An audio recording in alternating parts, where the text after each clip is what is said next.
La pétanque, j'ai fait de la pétanque avec les jeunes. J'ai fait de la pétanque avec des personnes en situation de handicap. J'ai fait de la pétanque avec des séminaires.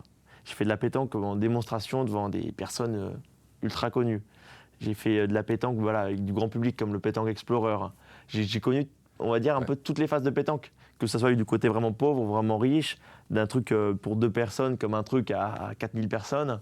Et c'est assez. Je pense que je suis un des rares à avoir vécu ça ou à vivre vraiment ça toute l'année, on va dire.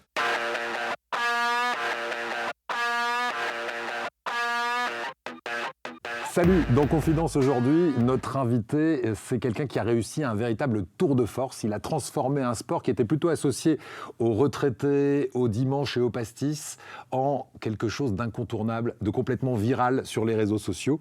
C'est ce qu'on appelle un influenceur pétanque.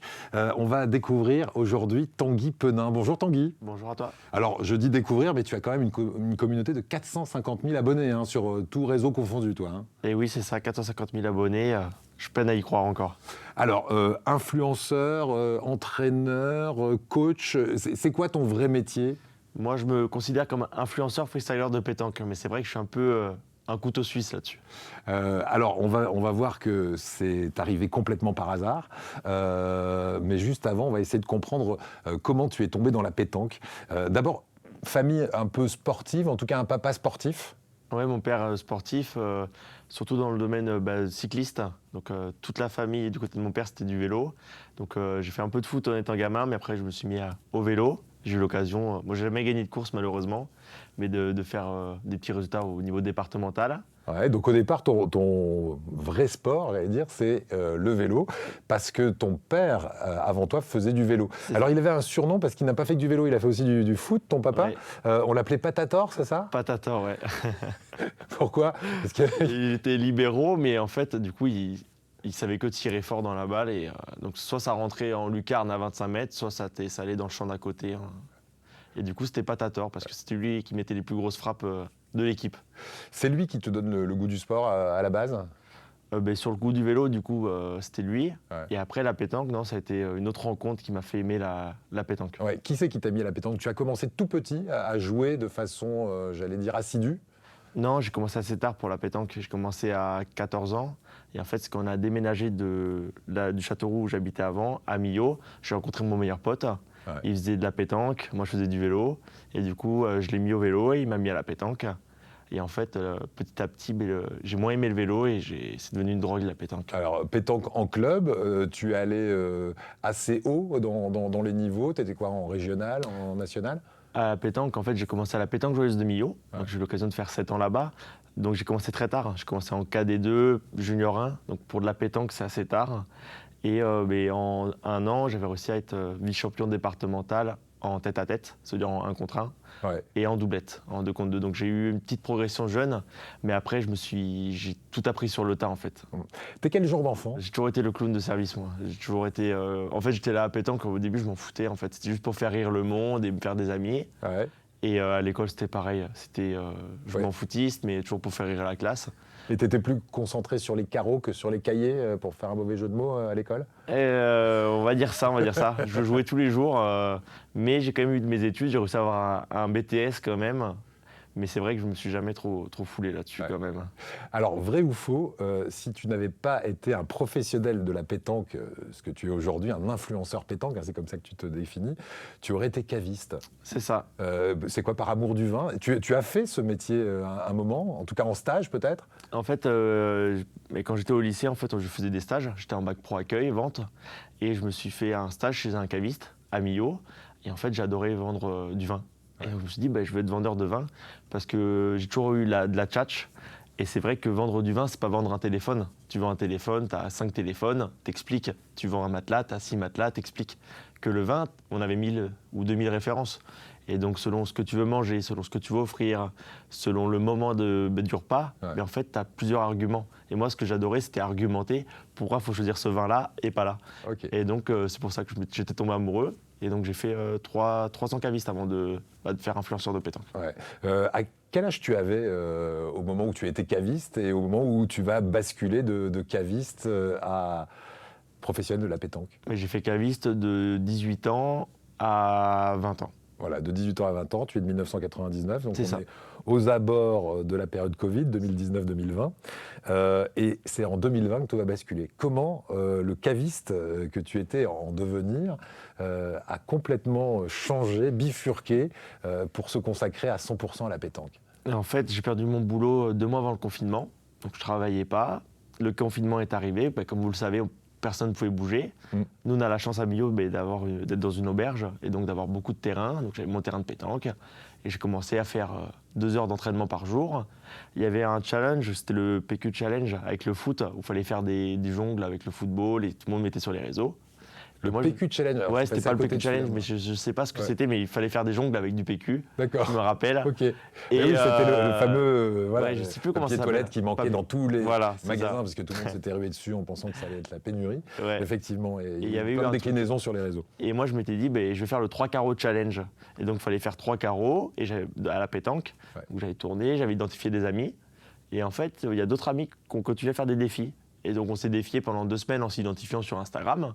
Mais j'avais 80 abonnés sur Instagram. Ouais. Et après, au bout d'un moment, j'ai fait un défi, c'est ça qui m'a révélé, sans le vouloir. J'avais mis 3 boules les unes derrière les autres. Ça s'appelle des boules à sauter. Après, j'ai fait 3, 6, 9. Et ma meilleure amie de l'époque m'a dit tente le 12, je ne l'ai jamais vu.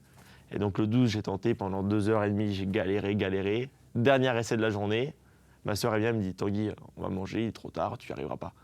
Je tape les 12. Comme un fou, Et filmé. tout ça est filmé. Mais c'est de la chance parce que c'est filmé sur le téléphone de mon père et qu'il l'a mis sur Facebook sans mon autorisation. C'est ça, à la base, ton père, il met ça sur Facebook sans t'en parler. Et pourquoi? Pour rigoler? Ou il a flairé déjà le bon coup? Il Non, se dit, parce tiens, que ça va faire des vues, ça va faire connaître mon fils. Il était content, mais il l'avait mis normal. Il avait 50 abonnés, 50 amis sur Facebook. Ouais. Sauf que je lui ai dit d'identifier la page du numéro 1 de la pétanque, ça s'appelle les Boulistonautes. Et il a identifié. Boulistonautes a vu la vidéo, l'a partagée. Et il m'a envoyé un message en privé, Boulistonautes, sur Instagram. Il m'a dit ta vidéo est super, est-ce que tu en aurais une autre? Je lui ai dit ouais, j'ai la 9 boules. Elle est moins belle, la 9 boules. Je lui ai envoyé la 9 boules. Première journée, 70 000 vues. Deuxième journée, 330 000. Troisième journée, 1 million. Et ça fait un buzz. Elle a fait 5 millions de vues en une semaine, la vidéo. Et donc, du jour au lendemain, les journaux de la région, j'ai eu M6 qui était dans le jardin. Je me dis, mais. Et donc, en fait, je suis passé d'inconnu complet à. C'est ça. Freestyler de pétanque, on va dire. Donc la notoriété te tombe dessus parce qu'effectivement, dans le jardin, tu as toutes les chaînes de télé qui défilent. Il n'y avait rien. On est pendant le confinement, c'est ça. Donc, en plus, faut trouver des sujets. C'est un sujet plutôt rigolo. Comment ça se passe concrètement chez toi?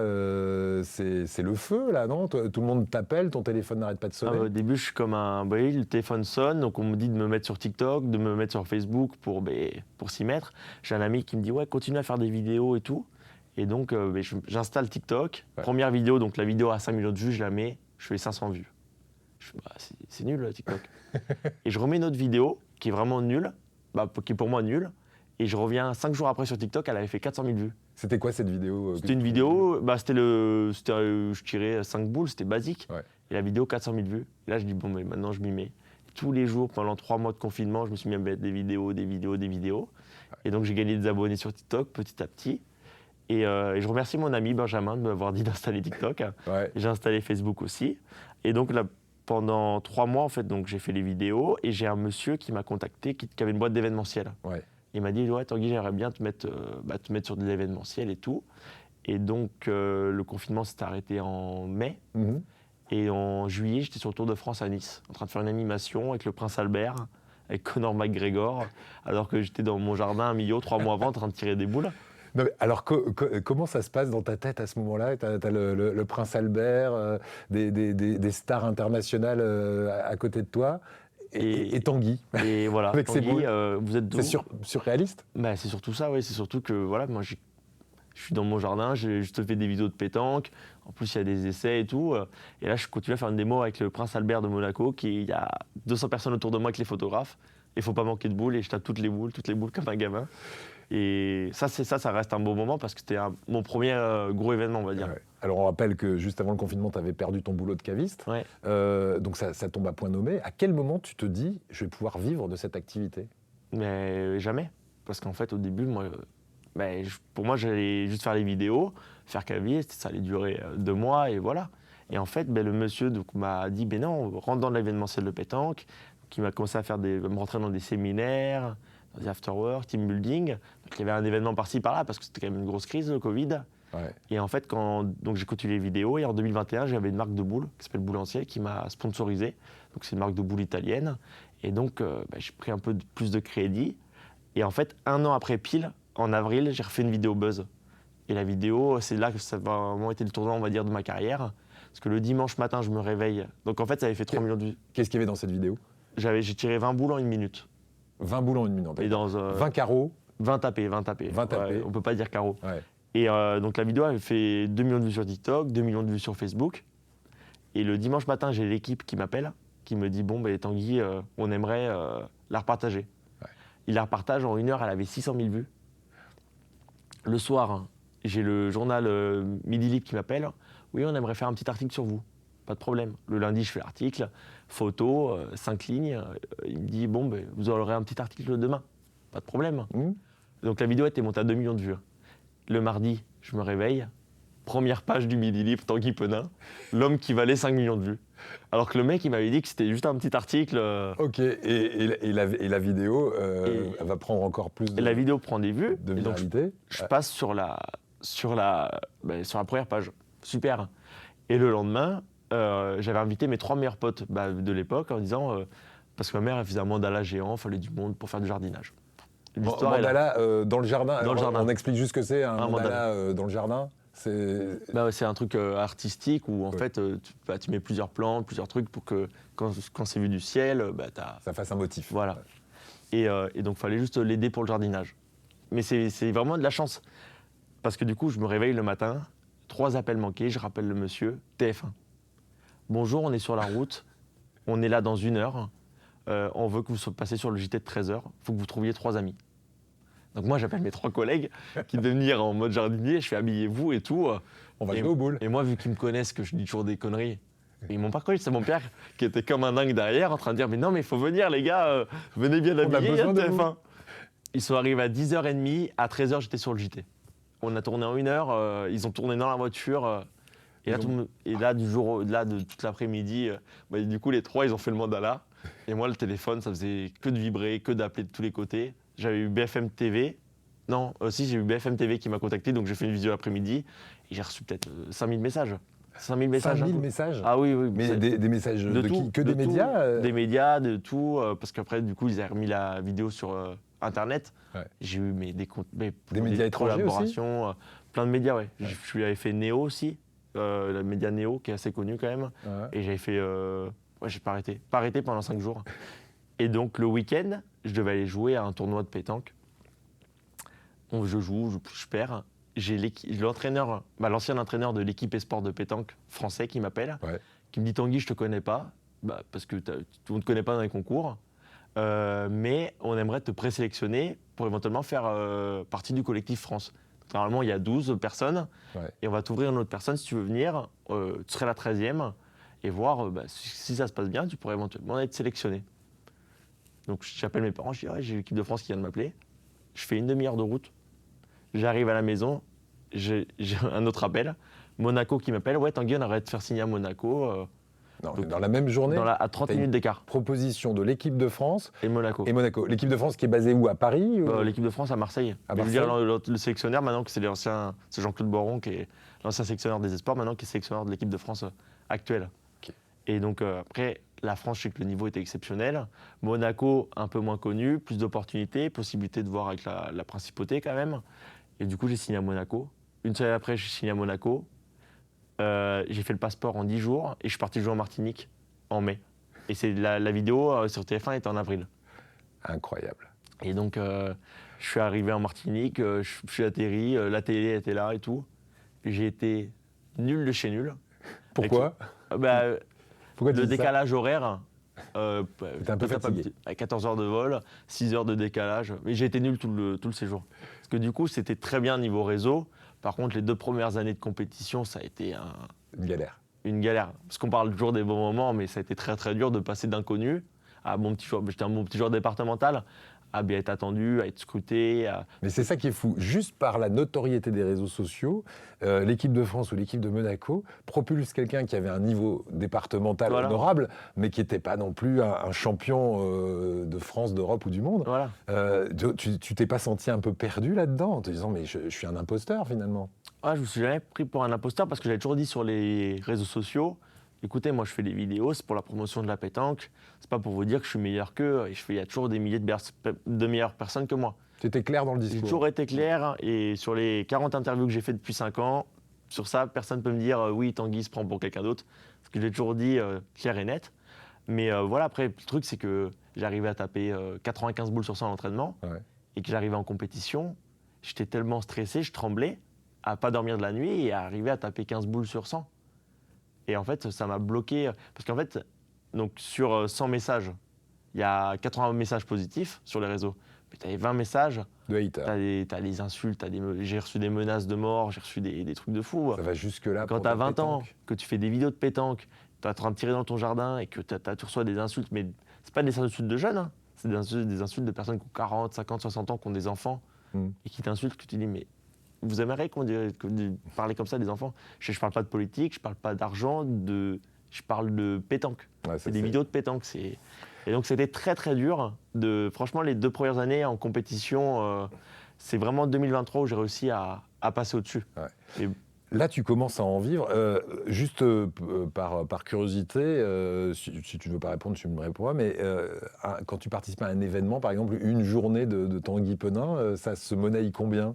Quand tu vas faire l'événement avec le prince Albert au tout début, par exemple, on te propose combien d'argent pour faire ça? Je peux pas parler Non. d'argent, c'est assez, on va C'est dire, comme au foot, assez tabou, on va reste- dire.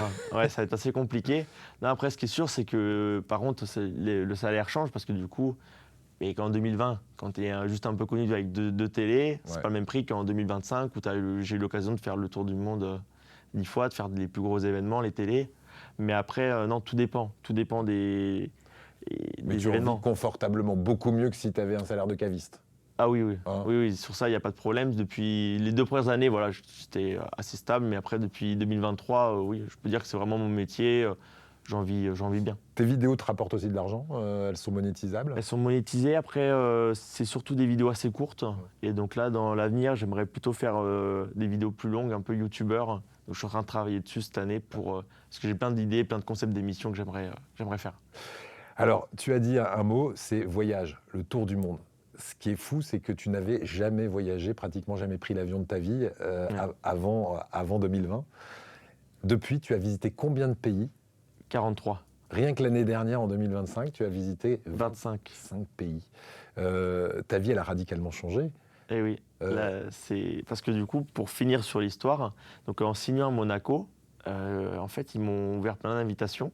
Donc la première année, j'étais joué en Pologne, en Grèce, en Martinique. La deuxième année, je suis allé jouer au Pérou, en Portugal, et j'ai commencé à faire plus de voyages. Ouais. Et en fait, plus tu fais des voyages, plus tu rencontres du monde, plus tu as des invitations. Et là, c'est vrai que là, on est en 2026, j'ai déjà des dates bloquées en août, en septembre, en octobre, et j'ai carrément des dates en 2027, Ouais. alors qu'on est en début d'année 2026. Tu es comme une rockstar qui ferait sa tournée des mois, des années à l'avance, en fait. Oui, c'est ça, mais c'est des tournées. Voilà, j'ai eu l'occasion en 2025 de faire une tournée aux États-Unis. Ouais. J'ai fait New York, Portland, j'avais fait Fresno, j'avais fait plein de. Et c'est une tournée Tanguy Penin, on va dire, où je vais dans des clubs, donner des cours, faire des shows. Et ce qui est bien, c'est que du coup, je suis connu grâce aux vidéos, grâce aux télés. Ouais. Moi, j'ai réussi depuis 2023 à quand même gagner des compétitions. Donc, il y a quand même plus de joueurs qui me respectent par rapport aussi un peu à mon palmarès. Oui. Comment ils te regardaient au début? Ils te regardaient avec un peu de condescendance en disant c'est qui celui-là? Là, ça a été assez compliqué. Après, maintenant, je pense, le mec, il sort de nulle part, C'est ça. tire des boules dans son jardin, il manque pas de boules et on ne le connaît pas en compète. Après, le truc, c'est qu'au début, c'était très compliqué, comme je disais, en compétition, parce que je perdais tous mes moyens. Et après, à force de jouer, à force de se prendre des claques dans la gueule tous les week-ends, des boules que tu manquais, tu les manques plus, tu as moins de pression. Et c'est vrai que j'ai réussi à gagner des parties où il y a beaucoup d'argent en jeu, où il y a beaucoup de public, que j'aurais pas fait 2 ou 3 ans avant. Mais donc là, les joueurs, après, ils ont vu que j'étais pas là pour leur piquer leur place pour les gros concours français. Moi, je suis plutôt vraiment pour la promotion de la pétanque. Mais comme je le dis, j'aime bien participer à des compétitions et gagner quand même. Ouais, tu es là pour ça. Alors, tu as fait Monaco. Maintenant, tu n'es plus dans l'équipe de Monaco puisque tu as été recruté par un pays étranger, qui est la Roumanie. Depuis combien de temps tu es recruteur pour la Roumanie, officiellement? Alors, donc j'ai fait 7 ans à Millau, 5 ans à Monaco, et donc là, je vais entamer ma première année en Roumanie, parce que je devais signer en 2025, il y a eu des soucis de retard avec la fédération. Comment c'est arrivé ce contrat avec le club roumain? Il y a combien de clubs de pétanque en Roumanie? Très peu, tu m'as dit? Pour le moment, il y en a 3, Ouais. et on est en train d'ouvrir Dans tout le 3 pays, il autres. n'y a que 3 3 clubs. clubs. Donc c'est vraiment le début de la Roumanie. Ouais. Et en fait, j'organise un événement, une semaine de vacances pétanque en Bulgarie. Ouais. Et il y avait les joueurs roumains qui sont venus me voir en 2024, qui m'ont dit on a un projet, on aimerait créer une fédération de pétanque. Je suis dit, écoutez, le jour où votre fédération, vous avez des projets, moi pourquoi pas signer avec vous? Et donc les 2 personnes ont travaillé dessus avec d'autres personnes. Et donc la fédération a vu officiellement le jour début août 2025. Et donc, moi, vu que j'ai de la visibilité et je suis là pour la promotion, donc je leur ai dit, écoutez, si vous voulez, je vais vous aider pour créer des clubs, je vais vous aider pour trouver des sponsors, vous apporter ma...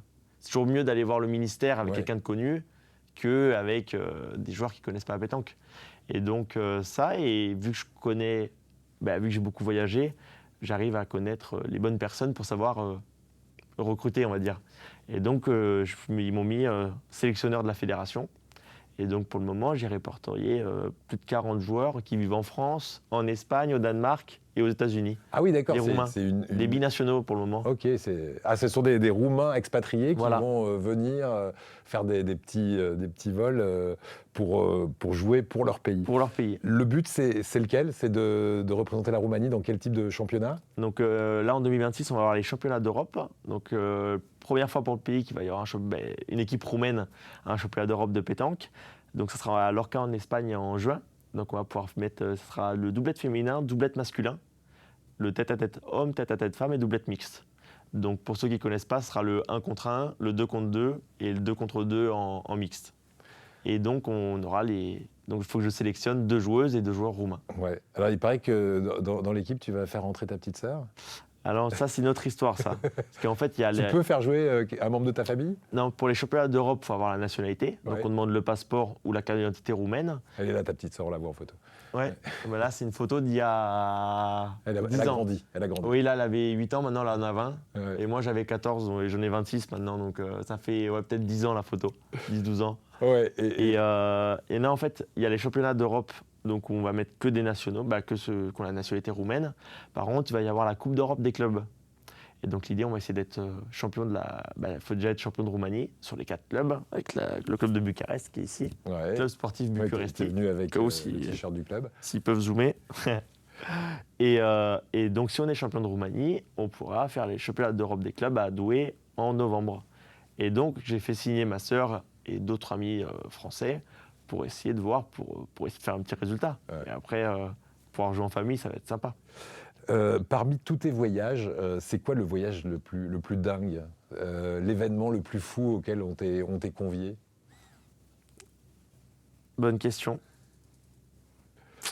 Moi, je crois que tu as un faible pour la Thaïlande quand on en a parlé au téléphone. Pour moi, le meilleur voyage que j'ai fait, c'est la Thaïlande.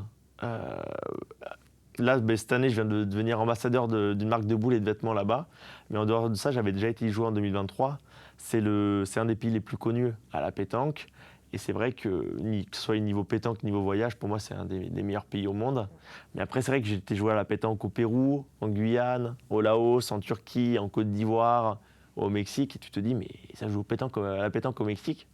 Eh ben ouais, on dirait pas. Parce que nous, en France, quand même, la pétanque, pour nous, c'est juste l'été. C'est ça, comme je disais tout à l'heure, hein, c'est synonyme de pastis, de dimanche entre copains, puis de sport de retraité aussi. Tu as sacrément rajeuni l'image de ce sport. On va voir comment tu t'y prends pour rajeunir l'image du sport, mais je vais rester sur la Thaïlande. On te demande d'être l'égérie d'une marque de pétanque en Thaïlande, parce que là-bas, c'est un vrai sport. Tu m'as dit un sport national en Thaïlande, ça j'ai complètement découvert. C'est le deuxième sport national, c'est après le Muay Thai. Non, la boxe thaï, excusez-moi. Juste après la boxe thaï, oui, il y a la pétanque. Il y a la pétanque. Ils ont 40 000 licenciés. Et en fait, la reine de Thaïlande, je crois, peut-être que je vais dire une bêtise, est venue en France, Belgique en 1976, a vu le sport et elle a dit j'adore ça. Et donc, quand elle est rentrée en Thaïlande, elle a dit maintenant c'est un sport national. Ok. Et donc en fait, depuis les années 60-70, c'est devenu. pour moi c'était en 76, mais peut-être que je dis une bêtise. Il faudra que je réapprenne. Et donc elle a obligé la pétanque en Thaïlande. Et donc quand tu fais ton service militaire, tu joues à la pétanque. Ok. Et donc si tu es bon à la pétanque, tu es embauché par l'armée pour jouer 6 heures par jour à la pétanque. Et tu es payé par l'armée pour jouer à la pétanque. Et donc il y a un statut professionnel en Thaïlande qu'on ne retrouve pas en France. D'accord. Et les Thaïlandais, au niveau mondial, ce sont À niveau parmi mondial, les premières équipes du monde? Alors oui, le top 3 mondial, c'est France, Madagascar, Thaïlande. Et les Thaïlandais sont champions triplette en 2023, champions doublette en 2025, si je ne me trompe pas. Et au niveau des championnes, elles ont pris presque tous les titres ces dernières années. Et là, ça fait 2 années de rang qu'elles perdent contre le Vietnam.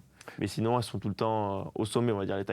Les Thaïlandaises sont au sommet mondial et les Thaïlandais, on va le mettre dans le top 3 mondial. Parce que là, la France est en train de reculer ces dernières années, malheureusement. Malheureusement. Et donc, la Thaïlande, quand tu y vas, tu es une référence pour eux là-bas? C'est-à-dire, je sais pas, tu passes à la télé, on t'invite en tant qu'ambassadeur de cette marque de pétanque, parce que c'est le 2e sport national, ça doit quand même avoir son poids. Là, c'est tout récent. Parce qu'en fait, il y a 2 fabricants de boules en Thaïlande, et donc je suis rentré dans un des plus grands, qui n'est pas encore en Europe, et donc qui arrive cette année par mon biais, parce que je vais être ambassadeur Europe. Ouais. Et j'ai l'honneur d'être ambassadeur avec l'équipe nationale. Donc il y a 10 jours, j'ai fait le shooting photo avec des femmes qui sont 7 fois championnes du monde, chacune, qui ont un palmarès long comme le bras. Et donc oui, là-bas, je suis connu au niveau de la Thaïlande, parce que déjà par rapport aux vidéos, parce que ce qui est bien avec mes vidéos, c'est qu'en fait, je ne suis pas obligé de parler la langue. C'est ça. Je mets de la musique, c'est juste des tirs de pétanque ou des points ou des voyages. Et donc ce qui est bien, c'est que j'ai vraiment une communauté mondiale. Et donc je ne suis pas connu dans la rue, on va dire, en Thaïlande, parce que ça reste quand même un gros pays. Mais par contre, sur les terrains de pétanque, oui, on me reconnaît. Ouais. Et j'ai un geste assez reconnaissable, on va dire. C'est quoi ton geste? C'est que je rentre dans le cercle et je lève le bras et je tire direct. Mais je suis un des rares à faire ce geste-là. Il est vraiment atypique. Okay. Pas très beau, mais assez efficace quand je veux. Tu as donc voyagé dans 43 pays, rien que l'année dernière, 25 pays visités. Bilan carbone, pas terrible pour toi. Qui n'avais jamais voyagé avant, tu t'es rattrapé. J'ai eu quelques soucis avec des messages de haters là-dessus, c'est vrai. Oui, mais après je leur dis, j'ai déjà fait un avion en Jordanie. Jordanie-Lyon, on était 18 dans l'avion. Ouais. Donc ok, je sais que c'est compliqué, mais que je le prenne ou que je le prenne pas, l'avion... au final, il va voler, même s'il est... Il y aura les mêmes soucis, donc je m'excuse pour les écolos qui me suivent, mais après voilà, c'est un métier...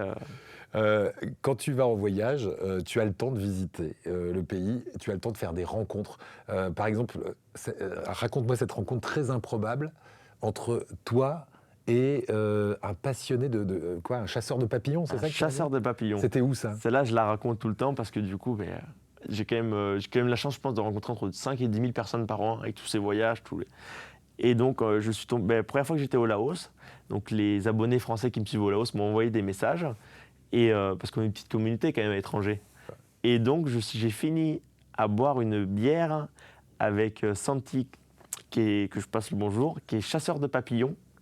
Et donc, on s'est mis au bord de l'eau, en train de boire la bière. On a dit quand même, qui aurait pu croire qu'un influenceur de pétanque boive une bière avec un chasseur de papillons dans une ville de 300 habitants paumée au Laos?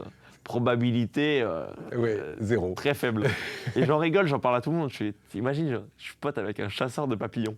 Et toi, alors, c'est quoi le regard de tes amis aujourd'hui, de ta famille? Parce que influenceur de pétanque, quand tu expliques ton métier, les gens, ils comprennent un peu en quoi consistent tes journées. Tu vas nous raconter d'ailleurs une semaine type de Tanguy Penin, parce que là, on te prend entre 2 avions, mais c'est vraiment ça, ta vie. Ouais, mais au début, tout le monde rigolait. Mais même quand je parle dans la rue, je suis influenceur de pétanque, les gens, ils rigolent. Parce qu'ils pensent que je fais de la pub sur des boules et voilà. Et les gens pensent que je gagne ma vie qu'en faisant des vidéos. Alors que c'est pas du tout ça. En fait, moi, l'idée de dire influenceur de pétanque, c'est d'essayer d'influencer les jeunes et les moins jeunes à tester ce sport. Et donc là... à moderniser aussi. À moderniser, voilà. Ouais.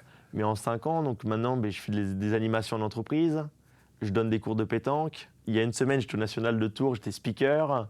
Je fais plein de choses. Je fais également commentateur sur des web TV. Ici, sur France 3, pour le mondial, la Marseillaise. Sur la Marseillaise, je fais des démonstrations de pétanque freestyle. Donc j'ai un premier show en juin avec d'ailleurs 400-500 personnes j'ai pas le nom de la ville, excusez-moi. Mais donc je fais vraiment de tout, et des compétitions. Et donc peut-être que maintenant, je fais 6-7 choses. Et donc entre là, par exemple, dans 2 jours, je pars en Serbie. La semaine prochaine, je suis à Hong Kong. La semaine d'après, je commente le national de pétanque de Cholet. Le week-end d'après, je lance la marque de boules thaïlandaise en Espagne. Ouais. Et tous les week-ends, ça change. Les semaines, il faut faire des devis. Il y a des sponsors, il y a des demandes d'animation pour le mois de septembre. Et Mais, donc, mais comment tu t'organises? Parce que tu dois avoir un agenda de ministre. Il y a quelqu'un qui est derrière toi. Tu as un coach, tu as quelqu'un qui t'aide. j'ai un agent. J'ai un agent qui me soutient, qui m'aide pour tous les sponsoring, pour bloquer tous les événements, les animations. Et dès que j'ai une demande, je lui envoie à lui et il gère. Et c'est aussi l'agent de Dylan Rocher. Donc Dylan Rocher, c'est le numéro 1 mondial en ce moment de pétanque. Et donc c'est vrai que pour le côté français, ça me laisse plus de temps. Par contre, à l'étranger, c'est moi qui gère tout, donc les avions. C'est toi qui prends tes billets, etc. La plupart du temps, c'est moi qui prends les billets. Après, j'ai des invitations dans les hôtels et tout, c'est l'organisation. Mais c'est vraiment pas facile. Là, j'ai pris le parking l'abonnement à l'aéroport de Marseille parce que j'ai la voiture, elle est peut-être 6 mois de l'année là-bas. Ouais, parce qu'aujourd'hui, tu habites ici, dans la région Mais bon, je paye un loyer pour rien, on va dire, parce que je suis peut-être 4 mois de l'année en France. Mais cumulé En cumulé, oui, je pense. Ouais. Très très peu en France parce que... Et est-ce que, avec cette vie de voyage, c'est possible d'avoir une vie privée? Est-ce que, par exemple, tu es en couple ou est-ce que c'est carrément impossible pour l'instant? Pour le moment, c'est compliqué. Ouais. Il faudrait que je trouve une femme qui est dans la communication pour venir faire caméraman. Ouais. Ou dans l'aviation. Ouais, ou dans l'aviation. Hôtesse de l'air, ça serait très très bien. Ou sinon, peut-être une sportive de haut niveau, comme on peut voir au tennis, ou voilà, on peut se voir sur des trucs, mais pour le moment, c'est compliqué. Après, moi, je suis encore jeune et il faut savoir faire des choix dans la vie. Peut-être que si un jour, je suis sur un événement ou autre, que je tombe amoureux, ça, on verra. Mais pour le moment, j'ai quand même privilégié beaucoup, surtout les voyages, les rencontres. Ouais. Et on verra, Voilà. on verra. Mais c'est quand même compliqué. Tu es né en 1999, donc tu es sur ta 27e année. Ouais. À 27 ans, ça fait quand même maintenant 6 ans que ça dure, cette vie-là. Ça y est, tu t'es fait à cette vie trépidante, ou est-ce que de temps en temps, tu aimerais couper le son, l'image et te dire, attends, je prends un peu de temps pour moi. T'as du temps pour toi? Mais là, j'ai eu un peu de vacances, on va dire. J'étais à Madagascar et au Laos. Et bon, j'ai quand même un peu bossé à distance. Mais après, dans toute l'année, c'est 8h, 22h à faire... quand je suis soit des dossiers, soit des appels, soit sinon je suis dans les transports, ou en compétition avec les rencontres. Donc, moi, j'arrive pas à rien faire.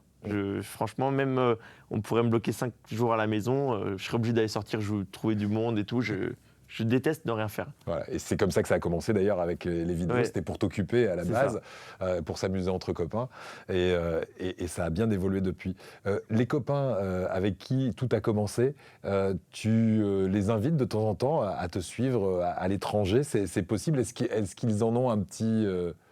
je veux dire, un petit retour de ça? Oui, c'est vrai. Après, mes amis, je les ai emmenés... j'ai un ami proche, je l'ai emmené en Bulgarie, mais lui, il n'est pas du tout dans la pétanque. Mais il pensait, vraiment, comme la plupart des gens, que en fait, c'était juste des vidéos et voilà, que je faisais rien là-bas, que j'étais payé à rien faire. Et en fait, du coup, j'ai organisé. Il est venu me voir à la fin du séjour. Il m'a dit, Tanguy, en fait, je me foutais de toi au début, mais je m'excuse parce que j'ai vu que tu gérais 150 personnes avec on était 3 à gérer. Il m'a dit, mais t'as bossé comme un fou et on dirait pas, aux premières vues, on pense que tu fais les vidéos et voilà. Mais il était content parce que voilà, parce que de base, on n'aurait jamais voyagé. Moi, je serais resté caviste. On aurait peut-être fait un week-end en Espagne, un week-end là, j'aurais vendu du vin, j'aurais trouvé une copine à Millau dans l'Aveyron et je serais fini comme ça ma vie pendant 40 ans. Ouais. Et là, du coup, je fais le tour du monde, je rencontre du monde à gogo et je kiffe ma vie. Franchement, c'est super bien, j'adore. J'imagine. Ça paraît fou que tu arrives en plus à t'éclater avec ce sport qui a une image parfois un peu connotée, justement, doit être pied en éventail, etc. Mais c'est un vrai job, c'est un vrai boulot à part entière. Quand tu crées un événement, par exemple, tu as dit tout à l'heure, dans les entreprises, oui. Qu'est-ce que tu leur proposes, qu'est-ce que tu organises pour les entreprises? On fait un peu de tout. Il y a, par exemple, pour les séminaires, donc par exemple, une entreprise, ils sont 60, donc on leur organise le tournoi de A à Z. Donc le graphique, après je leur fais le tournoi, je leur fais une animation, je leur donne des conseils pendant qu'ils jouent. remise des prix. On peut également, mais par exemple, la fois on était à Aix au handball, on a mis un terrain synthétique. Donc on a un terrain où vous pouvez jouer avec des boules en PVC, on joue dessus, et donc on invite les clients premium à jouer. Puis il peut vraiment y avoir de tout. Après, j'ai également fait des clips commerciaux. Donc j'ai fait une pub pour La Poste Mobile, j'avais collaboré avec Warner Bros. L'année dernière, j'étais avec Mercedes. Avec Warner Bros. Ouais. Qu'est-ce que tu as fait avec la boîte de prod américaine? C'était la sortie de Suicide Squad 2. Et donc en fait, Suicide Squad 2, c'est des méchants un peu déjantés qui sauvent le monde. Ouais. Et donc là, en fait, ils avaient voulu faire que des défis de déjantés sur la pétanque. Ok. Et du coup, j'avais fait des défis, j'avais tiré au-dessus d'une voiture qui était en train de tomber, j'avais tiré à 20 mètres sur un toit, à travers une vitre, c'était n'importe quoi. Ok, et les scénarios, c'est toi qui les avais imaginés On les avait imaginés, Ouais. on avait trouvé le lieu, et on avait tourné, et ça avait fait pas mal de vues aussi. Hein. Ouais, Et c'était au tout début, ça. incroyable. Et donc des fois, j'ai des collaborations, mais de fou, on dirait pas. Ouais. Mais comme un vrai influenceur qui va dans le monde entier et qui est invité, j'imagine, dans les plus beaux hôtels régulièrement. Quand tu. Alors, il y a de tout. Ouais, il y a de tout. En fait, Il y a aussi des petits. ce que j'aime bien dans les... formules. Ouais, mais après, même là, chez l'habitant, des fois, c'est... Ah oui? En fait, c'est que ça m'a ouvert l'esprit sur... parce qu'on a quand même de la chance de vivre en France. Parce que du coup, j'ai quand même vu la culture française et la culture étrangère. Et j'ai quand même vu des choses assez dures aussi. Hein, parce que, par exemple, j'étais à Madagascar. Ah oui. Faut vouloir être dans la rue où les gens, ils n'ont pas de quoi manger, où c'est assez compliqué. J'étais au Mexique aussi, au Pérou. J'ai fait 100 km avec des bidonvilles. Tu te dis, ouais, on a de la chance, on va dire, de vivre en France, parce qu'en France, on ne dirait pas que nous, des fois, on se plaint. Mais des fois... à tort, souvent. À tort. Et ça m'a ouvert un peu l'esprit là-dessus. Et même, franchement, je suis quelqu'un de vraiment sociable. Et du coup, j'ai fini en Tunisie. J'avais raté l'avion. J'ai fini dans une famille tunisienne à manger un bon couscous et tout. C'était super, à faire du camping avec eux. J'ai fini au Mexique à dormir dans un garage du président du club de pétanque avec ses enfants et tout. Et des fois, il vaut mieux être sur un lit par terre à discuter de toute la vie que d'être dans un hôtel de luxe à faire des photos. Et moi, ça m'est arrivé d'être vraiment dans le luxe. Mais ça m'est arrivé aussi d'être vraiment sur un pauvre matelas au Laos, mais en étant avec les habitants. Et c'est ça que en vrai, j'ai vraiment une ouverture d'esprit. Et c'est vrai que maintenant, avant, je me plaignais beaucoup. Maintenant, je me plains un peu plus parce que quand j'ai quelqu'un qui se plaint en France, je me dis mais va vivre à l'étranger. Va vivre à l'étranger, tu vas voir ce que c'est se plaindre. Et ouais. Par contre, il faut être fort mentalement parce que il y a des choses qu'on voit. Qu'est-ce qui t'a le plus choqué? Alors, est-ce que c'est Madagascar ou il y a encore plus que ça? Et encore, j'étais à Nosy Be, Madagascar, c'est la French Riviera là-bas. Ouais. Mais bon, on a vu des gens à moitié en train de mourir dans la rue. T'es sur la route, ils sont en train de casser des pierres au bord de route du matin au soir pour gagner 50 centimes. Comme des forçats alors qu'ils ne sont pas en prison. Et des petites cabanes où ils sont 10 dans des cabanes en bois où il pleut, ça traverse, à se baigner dans la rivière plein de gadous. C'est chaud. T'as les enfants qui ont les vêtements déchirés. C'était très très chaud et encore on était dans un endroit où ça allait. Parce qu'on nous a dit qu'à la capitale, des fois il y avait carrément les cadavres dans la rue la semaine.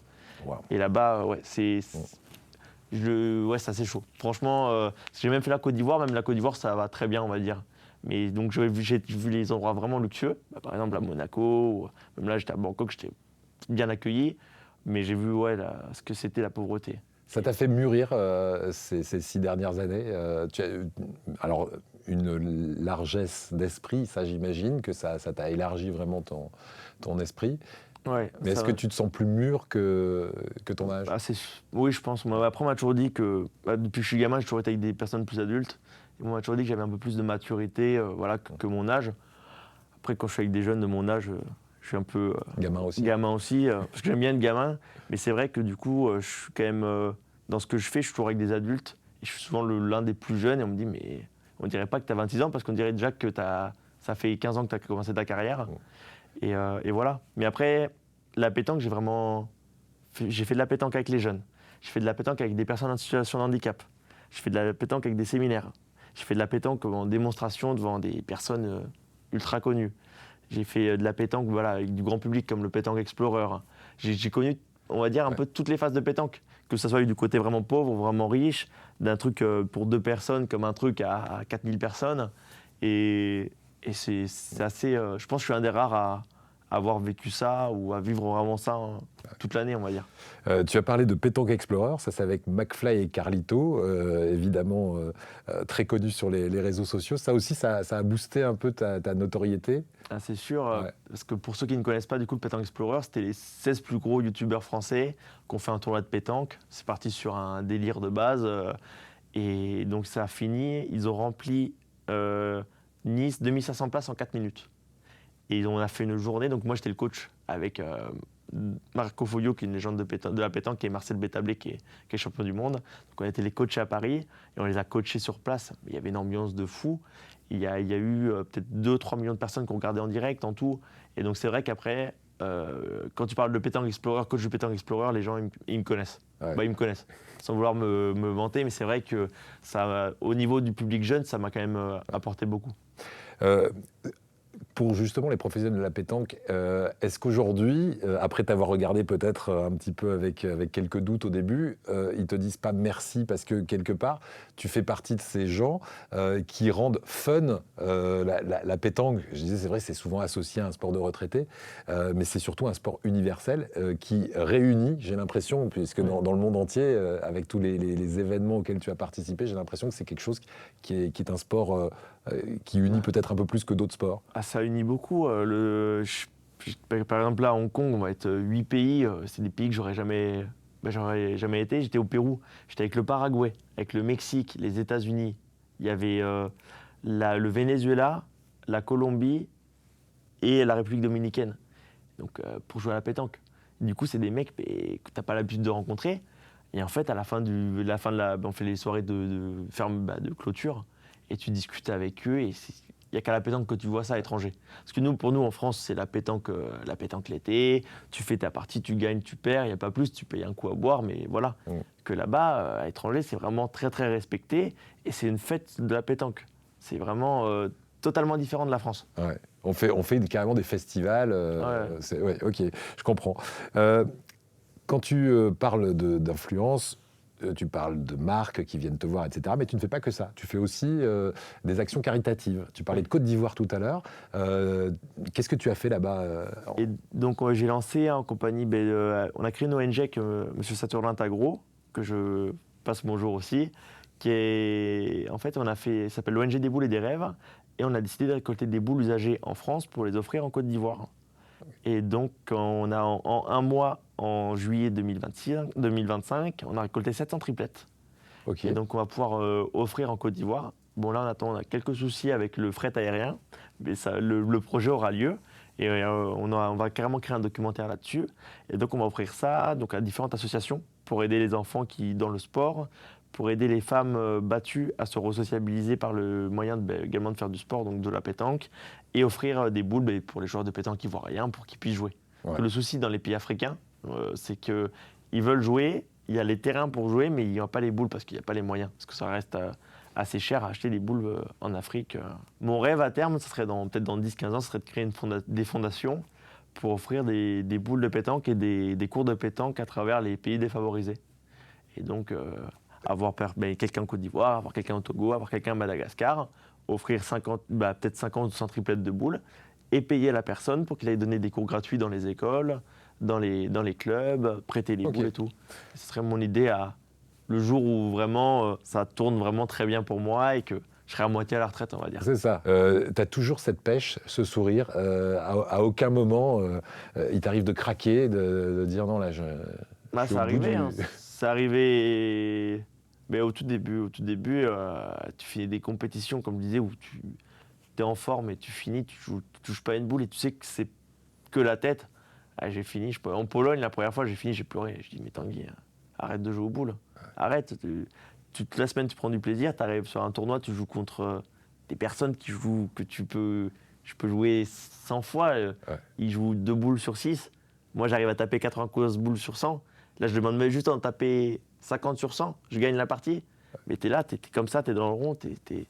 Parce que t'es sur les nerfs. Et t'es sur le stress. Donc ça, franchement, il y a eu vraiment des périodes de doute au tout début. Là, tu t'es fait aider à l'époque par un psychologue? J'avais essayé. Là, peut-être que je vais avoir un coach mental cette année pour essayer de performer sur le peu de compétitions que je vais faire. Mais non, après, c'est des périodes. Là, pour le moment, je sais que tout roule, mais il y a des périodes, tu vas faire une vidéo. Ce qui est bizarre, c'est que tu peux faire 50 vidéos, tu peux pas avoir de problème. Tu peux faire une vidéo et tu as 50 messages d'insultes. Et donc, des fois, tu as des insultes qui font vraiment mal. Tu continues à les lire, t'es obligé, parce que tu suis pas pourrais aussi obligé. te couper des commentaires. Hein. Oui, mais Ouais. peut-être qu'à terme. Mais c'est vrai que tu as beaucoup de messages qui te font plaisir, mais c'est toujours un ou deux messages qui te font du mal. Et même. Après, j'ai relativisé, parce qu'avant, je disais oui, mais c'est parce que c'est moi, parce que je fais pas de résultats. Et en fait, ils insultent même les légendes. Je les ai vu insulter Dylan Rocher, qui est le numéro 1 mondial, qui est irréprochable, qui est hyper gentil. Ils arrivent à le critiquer parce qu'il gagne un tournoi de moins dans l'année. Alors que le mec, c'est une machine de guerre. Ouais. Ils ont réussi à critiquer Philippe Quintet, qui vient de rentrer au panthéon des sportifs français, 14 fois champion du monde. Le mec, il est super, et il y a des gens qui vont le critiquer parce qu'il est un peu obèse. Ça n'a pas de sens. Et ça n'a pas de sens. Ouais. Et du coup, je me suis dit, mais s'ils arrivent à critiquer des mecs, que c'est des légendes qui sont irréprochables, c'est pas grave, en fait, s'ils critiquent Tanguy Penin qui fait des vidéos, et s'ils sont pas contents que je fasse pas de résultats, c'est pas grave. Hein. Je crois que c'est la bonne attitude. De toute façon, voilà, tu laisses les jaloux où ils sont. Hein. Mais je compatis par rapport aux jeunes influenceurs, parce qu'il y a quand même beaucoup de jeunes qui sont sur les réseaux, et on parle du harcèlement sur les réseaux, je pense qu'on n'en parle pas assez. Et donc moi, ça va, je me suis fait insulter, j'avais 20 ans, là j'ai 26 ans, ça me touche, et ça me fait mal, ça passe. Que les gamins qui ont 14, 16 ans, 20 ans, 18 ans, franchement, il y a des gens, faut pas s'étonner, désolé d'en parler, mais qui se suicident parce qu'il y a de la méchanceté. Moi, je vous le dis, j'ai reçu des menaces des morts sur des vidéos de pétanque. Et donc, je suis passé au-dessus, mais je compatis. Peut-être qu'un jour, je ferai des interventions dans les écoles en disant, mais... Et c'est pas les jeunes, hein. Souvent, c'est des adultes qui ont 40, 50 ans qui insultent. Hein. Des personnes frustrées qui n'ont que ça à faire. Parce que c'est bizarre. Hein. Mais bon, après, maintenant, la dernière fois, je me suis fait insulter en disant, oui, mais fais pas de résultats, nanani. Bon, j'étais au bord d'une piscine en Thaïlande en train de boire un petit cocktail. Je me disais, bon, c'est pas grave. Voilà, il y a quand même des avantages. En tout cas, merci de nous avoir livré ce parcours qui est assez incroyable. Je voudrais qu'on termine par ton rêve absolu. Tu m'as dit, j'aimerais un jour monter un bar à pétanque. Tu le verrais où, ce bar à pétanque? Ça ressemblerait à quoi? Mais moi, l'idée, ça existe déjà en France, ça existe aussi à l'étranger. Ça serait de créer un bar pétanque avec tous les maillots que je collectionne de tous les pays et avoir des pistes de pétanque et voilà, avoir un bar. Peut-être que je ne le ferai pas en France, je le ferai peut-être à l'étranger. Mon idée serait de faire plein de petites franchises de pétanque. Ça te rentre dans un coin de la tête. Après, j'ai plusieurs rêves encore. C'est quoi, par exemple? Mais moi, mon rêve, tout le monde en rigole, mais ce serait quand même d'être un jour champion d'Europe ou champion du monde de pétanque. Donc souvent, on se moque. Ah oui. Mais si un jour j'ai l'opportunité, que ce soit avec la Roumanie, peut-être un jour, ce serait d'être champion. Ouais. Là, je pense qu'après, tu me réinviteras sur le plateau en disant, mais Tanguy, on passe d'influenceur de pétanque à champion du monde. Et là, je dirais, là, c'est un parcours digne des plus grands films. Voilà. On fera peut-être une série Netflix. Et moi, je dis à ceux qui rigolent encore quand ils parlent avec toi qu'il faut arrêter de rigoler parce qu'il a prouvé quand même, ce jeune homme, depuis 6 ans, qu'il n'est pas à court de ressources et qu'il en a encore sous la pédale. Ouais. Merci vraiment, Tanguy. Avant de se quitter, on a les fameuses questions de notre table de chevet. Alors, je commence par la première. Ta chambre à coucher, alors je ne sais pas si elle ressemble à celle-là, c'est un grand bazar ou un espace complètement zen et bien rangé? Heureusement que ma mère vient tous les 2 mois. Ça me range bien les... Non, c'est que j'ai vraiment beaucoup d'affaires. J'ai ma collection de maillots de pays et j'ai mes trophées. Donc, mon espace lit et autour, ça va. Mais c'est vrai que sur les côtés, les étagères, il y a plein de trophées. Les vêtements aussi, ça déborde de partout. Mais heureusement qu'il y a ma mère. Merci maman, quoi. Merci maman. Au réveil, tu te souviens de tes rêves, toi, habituellement? Ça arrive de rêver. Le dernier dont tu te souviennes, par exemple? Alors là, le dernier que je me souviens, c'est que du coup, en ce moment, je suis en train d'être ambassadeur de la boule de pétanque thaïlandaise. Et du coup, je me réveille carrément la nuit en disant, mais demain, il faut que j'aille vendre ces boules-là. Je rêve des boules, en fait. Et je rêve de ce que je vais faire avec les boules. Et là, je me suis dit, la semaine dernière, il va peut-être falloir que je me calme parce qu'elle commence à rêver de boules. Carrément, même la nuit, c'est chaud. Tu es plutôt un gros dormeur ou un insomniaque? J'ai ma petite idée sur la question. Eh bien, de base, je suis un gros dormeur. De base, à l'école, j'étais un gros dormeur. Ah ouais. Avant, j'étais un gros flemmard. Ouais. Et là, en fait, avec les voyages, avec trucs, maintenant, je dors moins. Mais c'est parce que, des fois, je finis à 23h. Parce que des fois, pour nous, l'horaire de travail, tu te dis à 20h, c'est fini. Mais quand tu travailles avec le Mexique, qui a 6-7 heures de décalage, En fait, il est que 17h chez eux. Et oui, c'est ça. Donc des fois, je finis des visios et il est 23h. Et donc maintenant, ouais, je fais minuit, 7h du matin ou 8h, on va dire, je dors peu, ce qu'il faut. Voilà, mais quand tu dors bien par contre. Quand je dors pas. Ok. Au moment du coucher, tu t'endors en 2 minutes ou alors tu cogites pendant des heures? Moi, je m'endors vite quand même. J'ai de la chance là-dessus. Donc, tu réfléchis pas. Non, c'est pendant que tu dans les rêves après. Voilà, c'est ça. Et alors, pour terminer, l'anecdote gênante que tu n'as jamais racontée ailleurs et que tu vas nous livrer ici et maintenant. Alors, on va dire que c'est gênant sans. Mais, parce que des anecdotes, on a compris que tu en avais. Il y en a beaucoup, je peux encore en dire. Des milliers. Mais comme tu le sais, je fais 25 pays dans l'année. Donc, je fais des voyages tout le temps, tous les week-ends. Ma mère, elle fêtait ses 50 ans il y a 2 ans. Donc, on devait aller à Faro, au Portugal. Ouais. Je devais les rejoindre à Paris. Je suis quand même la seule personne qui voyage tous les week-ends, qui est arrivée à Paris, devant le guichet, qui avait réussi à oublier le passeport. Aïe. La seule fois que j'ai oublié le passeport dans ma vie sur les 6 dernières années, c'est les 50 ans à ma mère, où elle avait prévu 2 ans le voyage. Donc je suis rentré d'urgence. Donc je me suis fait pourrir tous les noms. Je suis rentré d'urgence en TGV Paris, Marseille. J'ai repris un train le lendemain, je les ai rejoints le lendemain. Ah ouh. Mais c'était pas gênant, mais c'était... Oui. Et donc, on m'en parle encore. Ouais. Tu voyages tous les week-ends, Tanguy, tu arrives à oublier le passeport. Je comprends, bah oui, c'est ça. C'est ça, comme quoi tu peux être cadré vraiment dans le boulot et un petit peu plus détendu. Je pense qu'elle aurait pu me tuer sur place. On salue maman. Ils sont fiers de toi, tes parents, aujourd'hui? Oui, ils sont contents. Et même toute la famille, mes amis. Moi, je pense que j'ai quand même beaucoup de personnes qui sont fières de moi. Et que des fois, moi, je m'en rends pas compte. Et c'est vrai que des fois, je remercie mes parents, mes amis, toutes les personnes qui me suivent. Mais moi, je reste naturel, on va dire. Je reste naturel. Et il y a 2 jours, j'étais chez un ami. Je lui dis bonjour à son père. Il paraît que son père, il en a parlé toute la soirée. Ouais, il y a Tanguy qui est passé et tout. Alors que pour moi, c'était juste normal. Ouais. Et c'est vrai que quand tu as un peu de notoriété, mais pour des gens qui sont au-dessus de toi, ils vont dire ouais, mais t'es un petit. Mais pour des gens qui n'ont pas l'habitude, ils vont dire bah, t'es passé là, t'es passé sur France 3 Confidence. Je dis putain, mais t'es connu. Et je dis et donc j'arrive pas trop encore calculer ma notoriété vraiment là-dessus, parce que pour moi, je reste normal avec tout le monde tant que je suis respectueux. Et voilà, mais donc je remercie quand même tout le monde de me suivre, de me donner de la force. Et je remercie mes parents, mes amis, d'être fiers de moi. Merci beaucoup. L'humilité des grands. Je te souhaite d'être le champion du monde que tu rêves de devenir. En tout cas, champion du monde des influenceurs de pétanque, ça c'est sûr, parce qu'on essaie de t'imiter, tu m'as dit, mais 450 000 abonnés, il faut encore les trouver dans ce secteur très niche qu'est la pétanque. Et bravo pour la modernisation de l'image de ce sport que tu contribues à amener tous les jours. Merci Tanguy, nous on se retrouve dès mercredi prochain avec d'autres confidences ici pour une prochaine soirée pyjama sur France.tv et sur la chaîne YouTube de France 3 PACAS. Salut Tanguy. Et merci à vous et au plaisir de vous voir sur un terrain de pétanque.